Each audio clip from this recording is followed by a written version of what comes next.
Hi, everybody. Good Monday afternoon. Gosh, it's Monday already. It seems like the weeks in the summer go by so fast, don't they? I look forward to the weekend every week, and before I know it, it's gone, and we're on a new week. I can't even count this week how many weeks we've been reading with each other. I don't know. I just know that I love doing it. So I hope everyone had a great weekend and got outside and enjoyed the sunshine, even though it was so hot, wasn't it? It's not so hot today, so we're out here in my backyard. I decided to take advantage of the sunshine, but not the crazy 90-degree weather and the heat, and just hang out here for a little while. So we're going to hope that no one goes down the road on any of the roads near my house on super loud motorcycles or anything. But if they do, we'll just pause, wait for them to pass, and pick our book up again. Today's book is Slacker. Let me see if I can get it. There we go. Slacker by Gordon Corman. And it is published by Scholastic Press. And we want to thank both Gordon Corman and Scholastic Press for letting us use this book today in part of our read program.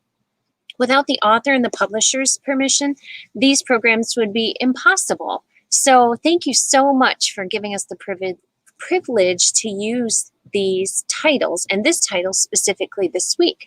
Now, this is a library book, so after today, I'll be checking it back in. Of course, it's going to go in quarantine for a few days to make sure that I don't have any germs that I might inadvertently pass on to someone else. So after about 3 days, we'll check that in.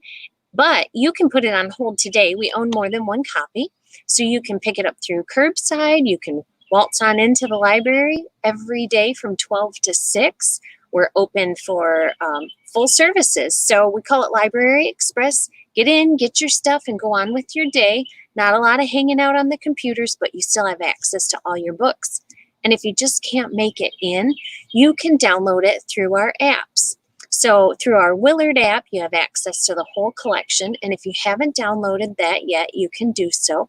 It saves your library card numbers, so you don't have to worry if you have your card with you. And parents, you can do this and then link all your kids' cards to yours so you can see everything they have checked out and be aware of due dates. But if you haven't done that, you can go straight to Libby. And Libby has it available in digital format so you could read it, and in a digital audio so you could listen to it. So make sure when we're done today that you mark a day off as having read on your summer reading log, because you got to get those days, 50 days of reading, so you can get those prizes starting August 3rd. And you have the whole month of August till the 29th to claim your prizes. So let's get started. Slacker by Gordon Corman. Chapter 1 is called Cameron Boxer. It was ill being a good thing for it to be. The basement was dim, the couch was soft and comfortable, perfectly molded to the contours of my butt by the thousands of hours I'd spent on it. And the aliens coming out of the smoldering wreckage of the mothership were dazed and slow, ripe for the blasting. It was a moment to savor, but there was no time for savoring. The controller was an extension of my hands as I took aim and fired. My friends, Pavel and Chuck, had my back, and also this guy, Borja, who was in Malmo, Sweden. Their voices rang out through my headset. We were a tight-knit team.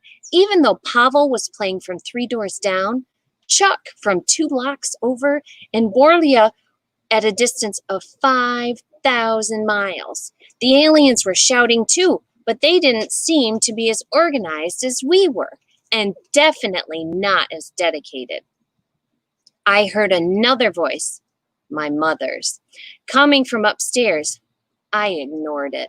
Nothing that happened on Earth could be important right now. The basement lights began to flash on and off. Now, that annoyed me. With great effort, I had created a cave-like atmosphere ideal for gaming. And here was Mom, standing outside the cave, flicking a switch and ruining my concentration. "What?" I hollered. my finger tapping the Y control, which created a steady pulse of omega radiation that the extraterrestrials were especially sensitive to. Another thing my mom didn't understand, what was not really a question. What meant I'm busy, or do not disturb, or even go shout at someone who isn't involved in a life and death struggle with 7-foot insects. She said something about having to go out, ziti in the oven in 10 minutes. But what I heard was blah, blah, blah, blah, blah, blah, blah. Seriously, if she was going to be back in 10 minutes, why did I have to know about this at all? I had an alien hit squad on my tail.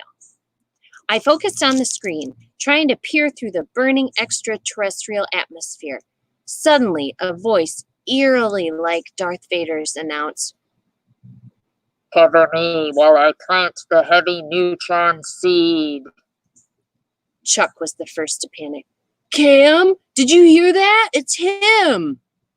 Yeah, but which one is he? Pavel added desperately. Boria was babbling excitedly, but when he got too amped up, he switched to Swedish, so he wasn't much help. I stared at the hideous aliens on the screen with their armored insectoid bodies, undulating antennae, and cold, hooded eyes. It was impossible to tell which was being manipulated by the owner of that deep voice. I screamed one word, "Attack!"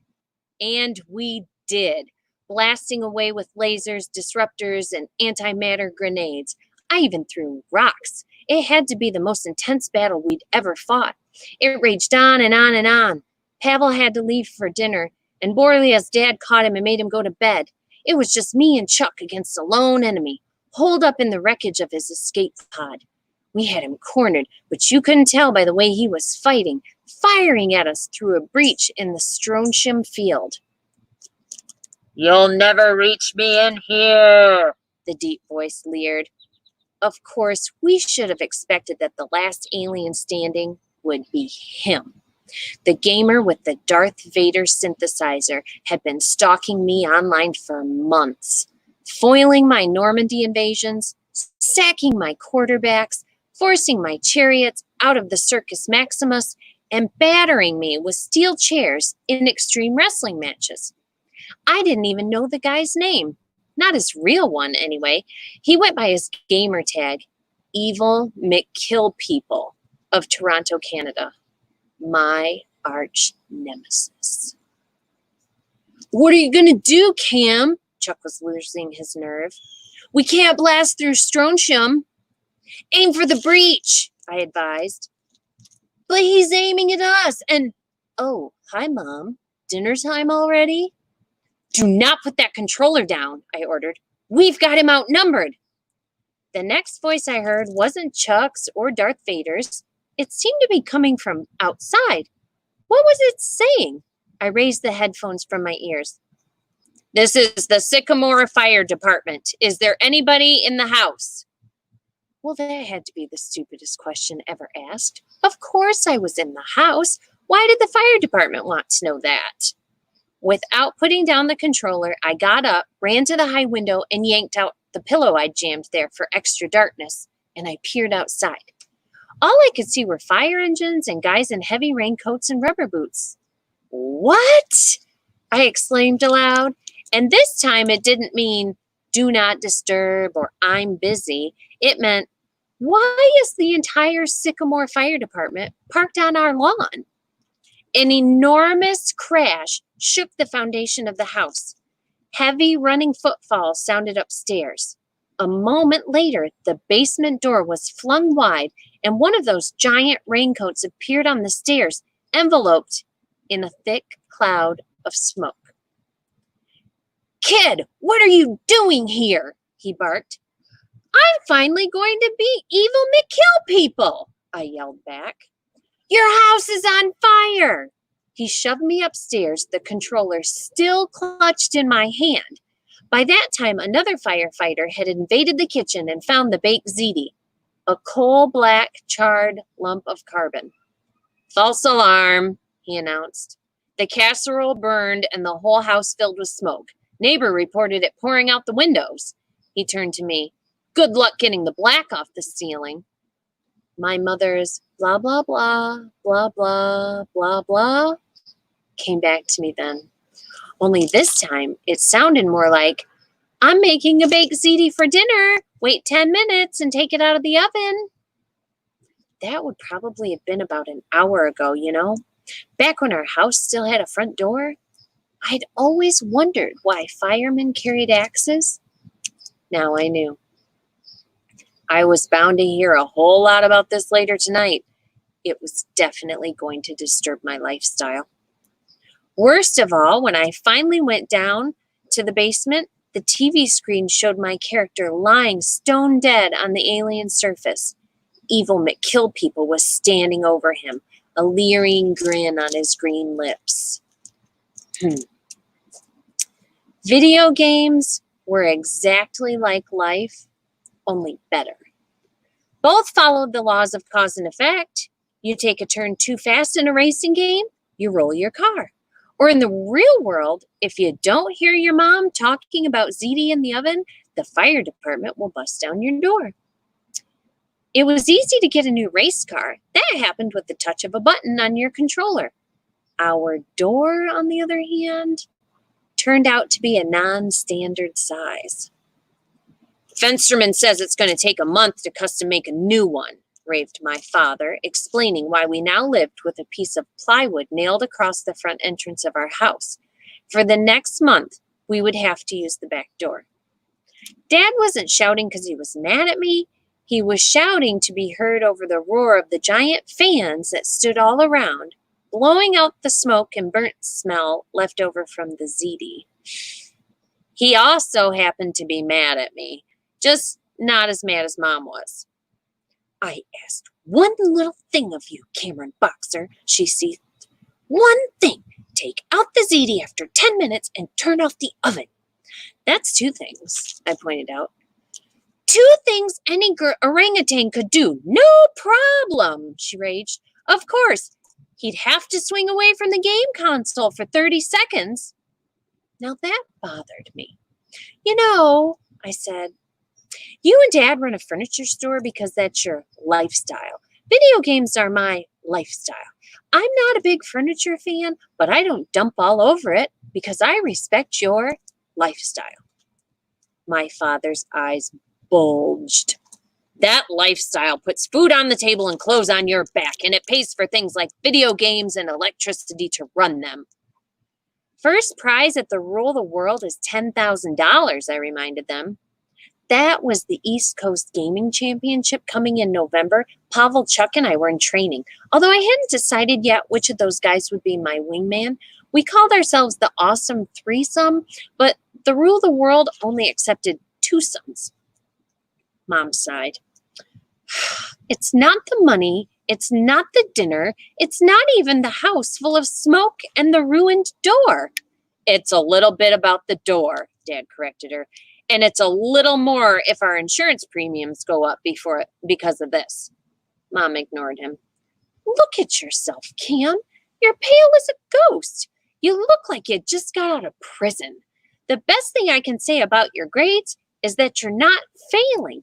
You've never played a sport. Ooh, too sweaty, I interjected. She forged on. Or did drama. Too showy. Or joined a club. Ooh, too many strangers. Or participated in a single extracurricular activity. Cam, if you didn't have a birth certificate, it would be next to impossible to prove you even exist. Your only interest is in video games. She said it like this was a bad thing. I was proud of my lifestyle. I saw this guy on TV once who said the key to happiness was to love what you do and do it. I'd live by that rule for every one of my 13 years. Obviously, I still went to school and flossed and got haircuts and flu shots and all that. Even the TV guy admitted nobody could get away with only the good stuff. But if you had to keep the balance in favor of doing what you love, 80-20, let's say, you could at least be 80% happy. That was still pretty ill. Dad took up the lecture.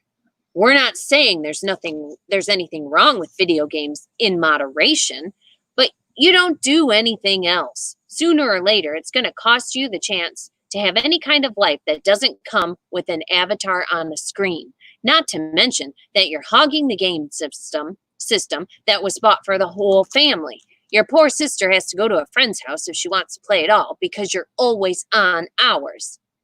Melody's not a serious gamer like me, I defended myself. I'm in training. Does that show initiative and involvement? Dad took a deep breath. Listen up, kid. First of all, we're going to be using the back door for the next month. In that time, you'll find something else to be interested in besides video games.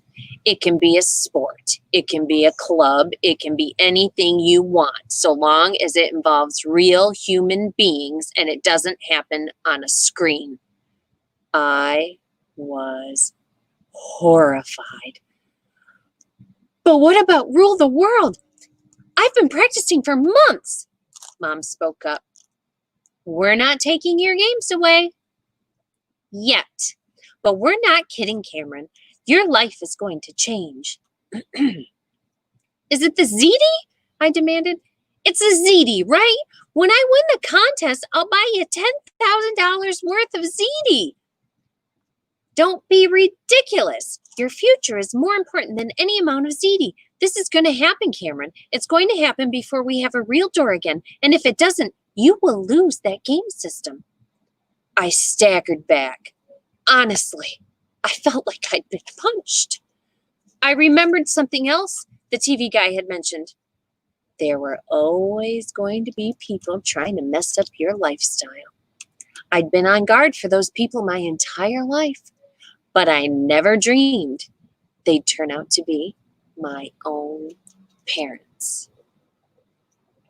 Whoa, so Cameron is pretty upset his parents aren't going to let him play video games for a whole month. Have you ever been grounded from something for a whole month? Video games or a toy or going someplace, seeing a friend, hang out? Have you ever? Maybe not even a month. Sometimes even a week can feel like a long time. Sometimes even a day can feel like a really long time. His parents must be pretty mad, don't you think? Would you have been grounded if the fire department had to come and break down your house? I know I would have been grounded, and I know I would have grounded my kids. I wonder if he gets his gaming system back. Let's see what Chapter 2 tells us.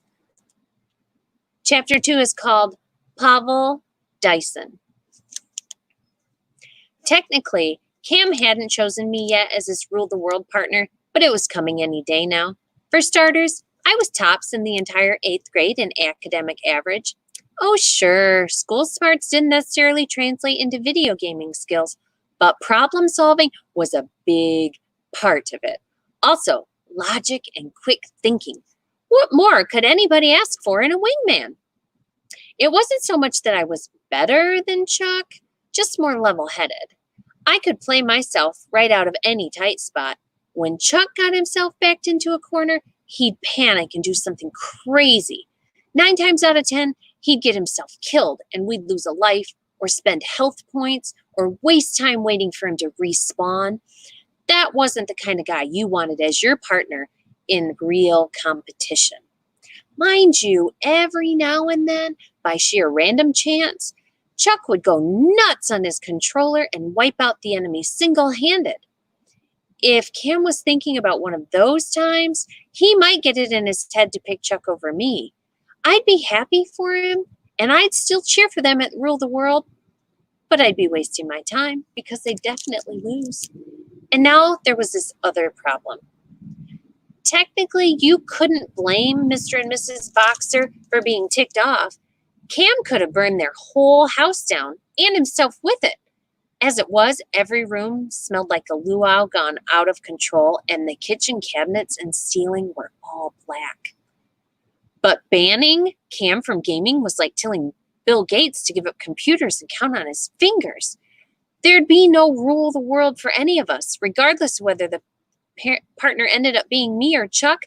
There was never any question that the main guy was always Cam. What are you going to do? I asked one day after the great ziti inferno. He shrugged, dangling a long gummy worm and directing it into his upturned mouth. My parents say I have to get involved, show initiative, whatever that's supposed to mean. I provided the definition. Initiative is the drive or ambition to get something done. Chuck looked worried. We're dead. Nobody has less of that than Cam. I have initiative, Cam defended himself. It takes a lot of work to do as little as I've done for the past 13 years. The three of us were in our usual after-school haunt, Sweetness and Light, the only candy store left in Sycamore now that everything had moved out to the new mall. Cam was positive that gummy worms were a kind of brain food that made you sharper at video games. The science behind that was technically zero. We can kiss that $10,000 goodbye, Chuck pronounced darkly. Not necessarily, I countered. Cam's folks want him to get involved, so all he has to do is join something. Cam flinched, and a gummy worm bounced off his cheek and hit the floor of the little shop. I thought of that, he admitted. The problem is, when you join something, they expect you to participate. Man, I hate that word. Yeah, but if it's the only way to rule the world, you don't understand. Let's say I joined the soccer team. I'd have to practice every day and go to games on weekends or drama. They're always rehearsing and performing. Even the chess club. Can you see me waiting 20 minutes for some guy to make a move? None of that stuff fits into my lifestyle. I'm in the chess club, I reminded him. School champion, 2 years running. Chuck was in true pain. You can't just give up. Listen, said Cam. Some people knock themselves out for straight A's. I get straight A's, I protested. Yeah, but it's normal for you to get straight A's, just like it's normal for me to just squeak by. Some people play sports or jump out of airplanes or climb mountains. I could do those things, but it wouldn't be me. It would be some guy who cares about that stuff. I took a bite of a gummy worm, but the candy turned to acid in my mouth. Take it from a guy who actually understood the chemical process behind that. A lot of words have been used to describe Cameron Boxer over the years. Goof off, loafer, shiftless, slouch, lazy blob of protoplasm. Those all said it pretty well, but he was more than that, too. What people couldn't see was that there was something special about Cam. Yes, he was a slacker, but Cam was a slacker the way LeBron James was a basketball player, through a mixture of rare natural gift and intense practice. I spun my stool around and peered through the plate glass window of the shop. Main Street was normally quiet since the Sycamore Mall had opened, but now the road was clogged with high school kids, soaking wet and covered in what looked like soap suds. What's going on out there? I asked Mrs. Bachman, who owned Sweetness and Light. The storekeeper followed my gaze, scowling. Those friends of Fuzzy, washing cars they are. Secretly, we referred to Mrs. B as Mrs. Backward, because that's how she said everything, as in, gummy worms you boys want? I was surprised she was so down on the Friends of Fuzzy, who were really famous in our town for doing good things like fundraising and charity work. They operated out of Sycamore High School. The name came from the high school's mascot, Farley J. Peach Fuzz. Foam-splattered teenagers moved among the passing vehicles, dancing and trying to wave drivers onto the shoulder, where even foamier kids waited with sponges and buckets. A large banner was strung between two tight poles and read, First Annual Car Wash for Spleen Health. Clean hot car, healthy spleen. Well, I don't know the difference between a healthy spleen and an unhealthy one. I made a mental note to Google it, though. But it sure didn't seem like the kind of thing anyone would be against. Chuck thought so, too. What's wrong with the Friends of Fuzzy? Everybody likes the things they do. Blocking traffic, those kids, Mrs. B said disapprovingly. An honest living I'm trying to earn. It's for a good cause, I think, I offered. She snorted. Ruining people's livelihoods. Such a good cause. Some advice I'll give you. Don't get involved. All at once, Cam snapped to attention. I'd seen that expression on his face before when he'd found the cheat code on his shady Korean website that got us a free combat prestige upgrade, but nothing like that was happening now.